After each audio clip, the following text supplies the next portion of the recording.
Olá, amados irmãos, bom dia, paz de Jesus, o amor de Maria a cada um de vocês. Que alegria enorme poder estar aqui e partilhar com vocês o entendimento da palavra de Deus. Foi nos dada a missão, o servo de oração, o servo do grupo de oração Anunciamos Jesus, para partilhar, cada capítulo dos Atos dos Apóstolos. E a mim foi dado o capítulo 10, através do nosso irmão Denilson. E muito obrigado, irmão, por confiar a mim essa missão. E vamos partilhar, vamos ser breve aqui. A palavra de Deus, ela é de uma riqueza enorme.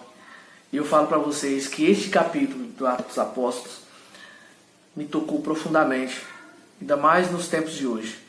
Nós vamos analisar o seguinte: no Atos dos Apóstolos é uma narrativa da conversão de Cornélio. Cornélio era um centurião.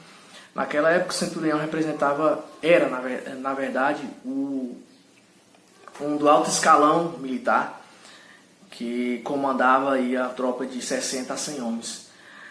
E lá que fala que ele fala assim, é referência à Itália, porque esse centurião não era um centurião que foi convertido a Roma. Na verdade, ele é genuinamente romano. E aquilo representava muito. Era uma dicotomia muito grande nas tradições daquela época.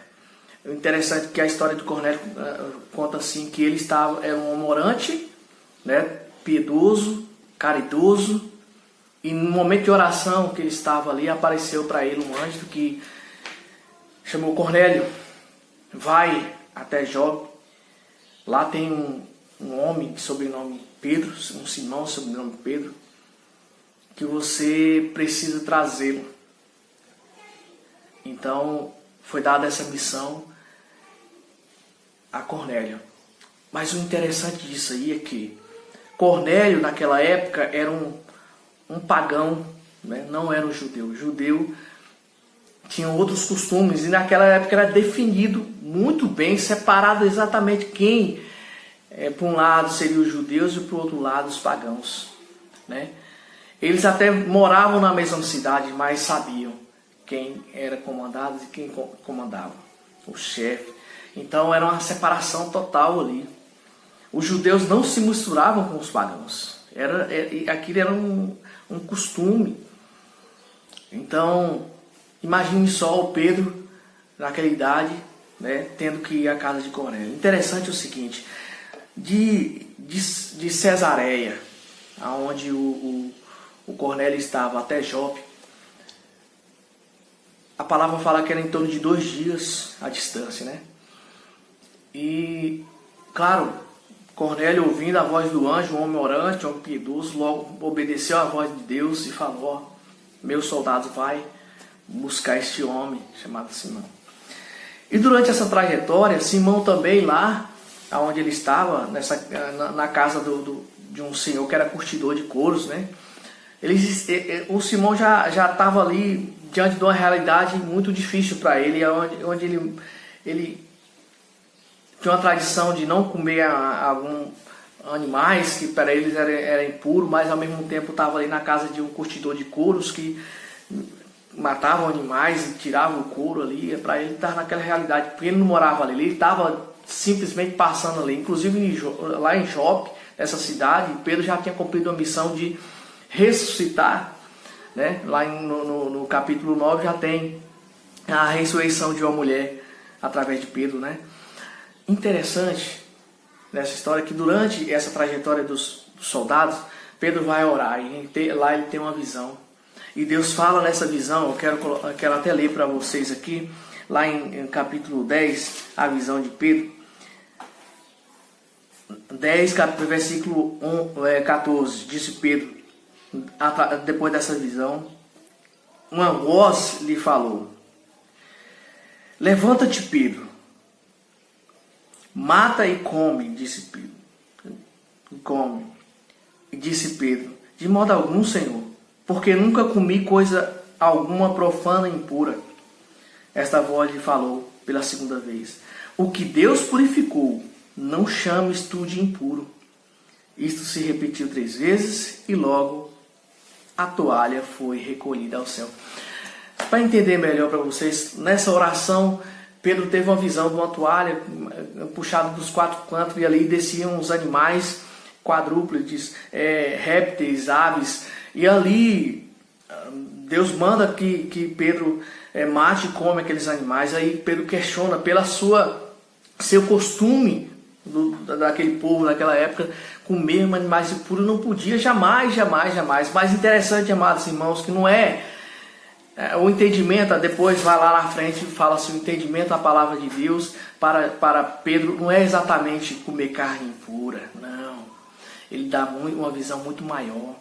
E aí quando chegam os soldados os soldados de Cornélio, um Cornélio que era pagão naquela época para eles, que não se misturavam, né? Chega o soldado e fala, olha, o nosso chefe teve uma visão do anjo e quer que você retorne lá, porque a missão é que você vá convertê-lo com as suas palavras. Então Pedro começou a entender tudo aquilo. Qual era a impureza de que Deus falava, né? Que ele já tinha purificado, mas existia ali um tabu naquela época. Então Pedro cumpriu a missão, foi com os soldados aí, né? E fala que na verdade Pedro não foi sozinho, como também os soldados tiveram vários soldados. E chegando ali Pedro na casa de Cornélio, interessante, Cornélio quando vê Pedro já chega em Pedro e se ajoelha e diz, Pedro, não faça isso, não adore homens. Eu sou um homem como você. Olha, interessante é colocar que as obras que eram conhecidas ali através de Pedro, dos milagres acontecidos ali, não foi Pedro, foi Jesus. Ele aprende um instrumento usado por Deus. Amados irmãos, então essa história ali Pedro vai com os soldados durante 2 dias e quando chega na casa de Cornélio, ali Pedro já começa a fazer uma grande pregação. E a pregação de Pedro é sempre a mesma, mas porque Pedro não era aquela pessoa considerada culta, pelo contrário, ele é um pescador simples, homem simples. Mas é interessante isso para colocar para vocês. Assim como eu fui escolhido a partilhar essa palavra, qualquer um de nós é escolhido a partilhar essa palavra, porque Deus não escolhe os capacitados, mas capacita os escolhidos à luz do Espírito Santo de Deus, amados irmãos. Tome posse disso. Olha a riqueza dessa palavra para os dias de hoje. Quebrando os preconceitos. Quem é você para julgar quem é merecedor ou não da graça de Deus, do Espírito Santo de Deus? Quem é você? Aonde naquela época, imagine só, amados, Pedro já de idade, um senhor que no costume da época era muito rígido, mas ali ele escuta a voz de Deus e fala, Pedro, já não é hora mais dessas besteiras, de separação, de segregação, de quem é bom, de quem é ruim. Esse é o meu povo, eu quero isso. Amados, nesse momento em que a polarização está muito grande, principalmente na política, neste momento muito sensível dos ânimos em nossa sociedade, Deus nos fala, o amor de Deus é muito maior que isso. Amados, todos nós devemos alcançar a graça de Deus. A única condição para isso é aquilo que Deus veio colocar para Cornélio, né, através de Pedro. Existe um Jesus Cristo que morreu por nós. Ali, na verdade, Atos dos Apóstolos vem exatamente isso. Todo o livro de Atos dos Apóstolos é a história da expansão do cristianismo, né? E então, amados irmãos, para não ficar muito longo, eu só quero falar para vocês o seguinte: não sejamos preconceituosos. Não sejamos preconceituosos. O amor de Deus é para todos. Quem é você para julgar se aquele que não vai para a igreja não merece? Quem é aquele para julgar que o homossexual ali não merece o amor de Deus? Quem é você para julgar que aquele que fuma droga não é merecedor do amor de Deus? Por isso que eu falo para você agora nessa manhã. Essa palavra de Deus vem muito forte para mim. Muito forte para mim. Porque hoje, no dia que a igreja comemora o dia de Santa Dulce, a mulher maravilhosa, a mulher que andava com os pobres, E esses dias a gente tem partilhado também a morte de 2 bispos conhecidíssimos na Igreja Católica, que tinha a sua visão política totalmente, não totalmente, mas um era mais de direita, outro de esquerda, que é Dom Henrique e Dom Pedro, que faleceram esses poucos dias. Então, eles tinham as visões diferentes, mas ao mesmo tempo o centro é Jesus. O centro é a palavra de Deus. O centro é anunciar esse cristianismo a todos os povos.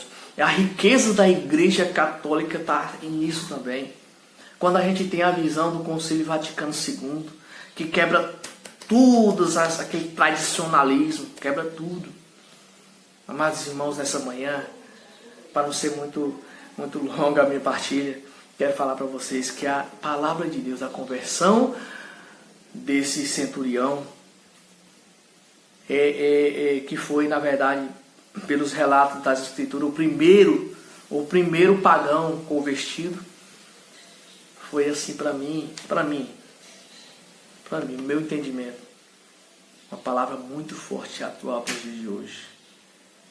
Não vamos separar pessoas do nosso grupo de oração, das nossas missas, da nossa Igreja Católica, porque ela tem uma visão política diferente, porque ela é negra, porque ela é branca, porque ela é bonita, porque ela é feia, porque ela tem tatuagem, porque...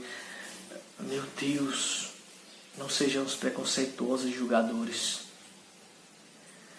Tem uma palavra, tem uma música, melhor dizendo, que ela canta: quem nos separará do amor de Deus? Quem nos separará? Jamais, ninguém nos separará do amor de Deus. Nada nos separará do amor de Deus. Amém, irmãos? Eu quero falar aqui, a próxima irmãzinha, os próximos servos, a irmã, que eu considero demais, uma pessoa amiga, pessoa que tem uma sabedoria do Espírito Santo muito grande, uma grande pregadora do nosso grupo de oração que foi escolhida, Marlene Azevedo. Marlene, minha madrinha, minha amiga de fé, minha irmã de muitos anos. Essa missão para você partilhar para nós o capítulo 11 dos Atos dos Apóstolos. Obrigado pela oportunidade, fique com Deus, um abraço a todos e que logo, logo estejamos reunidos, unidos no grupo de oração, pessoalmente, louvando e agradecendo a Deus. Um abraço, fique com Deus, até mais.